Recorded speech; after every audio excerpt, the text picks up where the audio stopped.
Hi, everyone. I'm Jessica Dillon, and we're going to talk a little bit about telehealth in healthcare settings, particularly in how things have changed for us in a post-pandemic world. We'll cover things like digital signature, confidentiality and privacy, and access, both for you and for your patients or clients. So here we have some settings that were very common, very typical in behavioral health care in the more recent past, office settings, some of which I have utilized. And they are going to become less and less common for people as we move forward through the pandemic and post-pandemic. In fact, what you're more likely to see is the picture at the top of the screen, which is of my two laptops sitting on my dining room table. One had just crashed, actually, in the midst of a client session, and the other I was struggling to boot up to get updated well enough to use the telehealth platform. And that will become the common way in which people access healthcare, very likely. So it makes sense for all of us to familiarize ourselves with telehealth.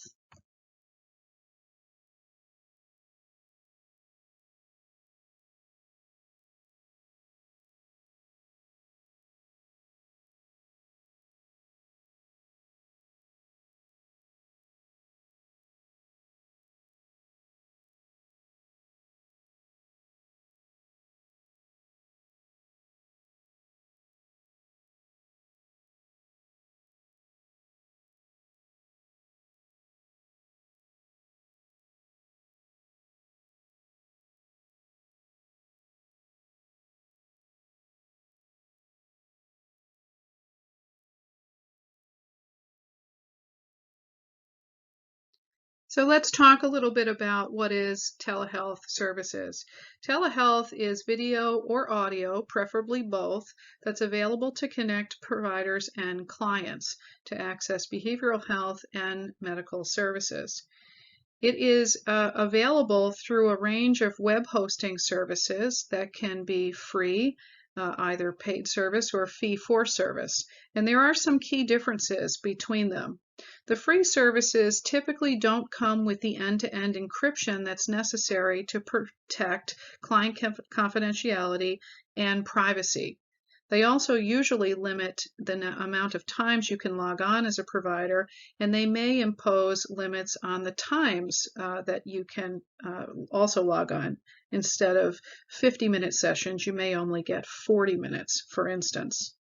Paid services have much more latitude and usually include a confidentiality agreement between the provider and the host service, which is something that you can then describe to your client in terms of the bullet points around what information is shared and what information is not shared.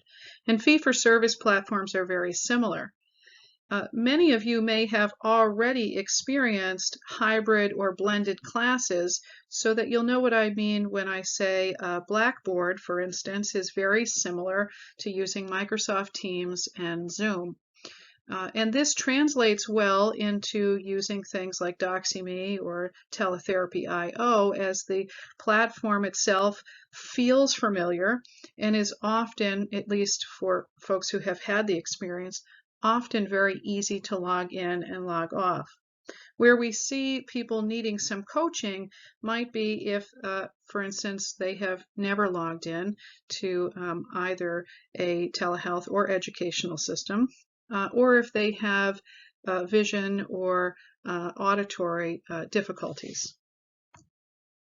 So confidentiality, what is it? How do we achieve it? How do we inform our clients that we are working for their benefit in keeping their information confidential and private? Most of us that work for agencies, the hard work has already been done. You will find, usually in early training, this will be provided to you, but certainly within any kind of service policy manual, a statement around client confidentiality. In essence, what those statements include is that personal, identifiable, medical, or other information will be kept for the provider use expressly for the benefit of the patient or client.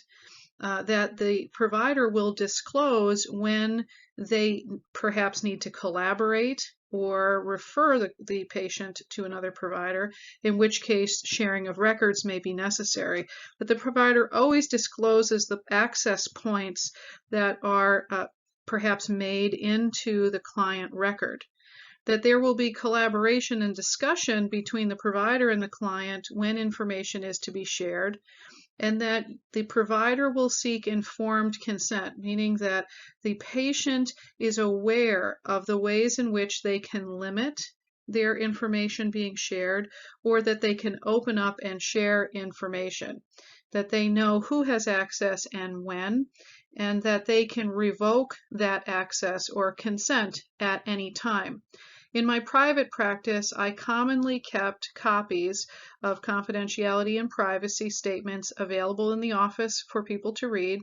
You'll find some facilities post these, and more importantly, that you as a provider have the ability to have a conversation with someone whenever it is that they have a question about privacy. Of particular note, if you're working with special populations or minors, that you may need to not only describe this to the patient, but also to the caregiver and receive consent from the adult caregiver. So I could spend a lot of time on the pros and cons of telehealth services. The big ones that I think stand out, and what we have learned in the last couple of years since the pandemic started, is that telehealth services largely do benefit most people. Not every person and not every group, but most people. And that the access to services has opened up healthcare for people who didn't have that same access before and were less than likely to call on service providers in the past. And that's particularly true for mental health services. There was a tremendous upsurge in the number of people accessing services. That being said, telehealth does not work for every group. And the severe and persistently mentally ill, as well as folks who struggle with auditory or vision issues, and the very young, this is not a good platform in most cases, and we will have to make adjustments for people moving forward. The infrastructure has been problematic, and there are still places within New York State and nationally that do not have good broadband connection. In addition, most households that may have had a smartphone, that might have been their only device. Some people did have other devices, but we have learned as providers that for some applications, it's just not helpful for the patient to use a 2-inch screen on their cell phone. In fact, it would be far better if they had a much larger screen or a better camera for us to be able to more accurately see them and for medical providers to diagnose. One of the larger drawbacks too has been privacy, and I mean end-to-end privacy there. Well, as a provider, I may be sitting in a confidential space, in a quiet space. We've found that for individuals living with families or other group settings, it has been somewhat challenging for them to find private space in which they can feel comfortable sharing. Now, I have met clients online, some of which have sat in their bedrooms, in a closet, a large closet, hallways, garages or breezeways, and many clients who have logged in from their cars.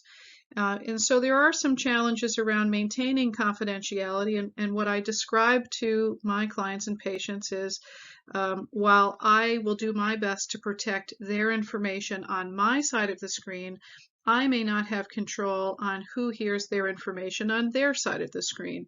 And so that it makes sense to give special consideration to the way in which they set up their home lives so that they can have some reasonable privacy.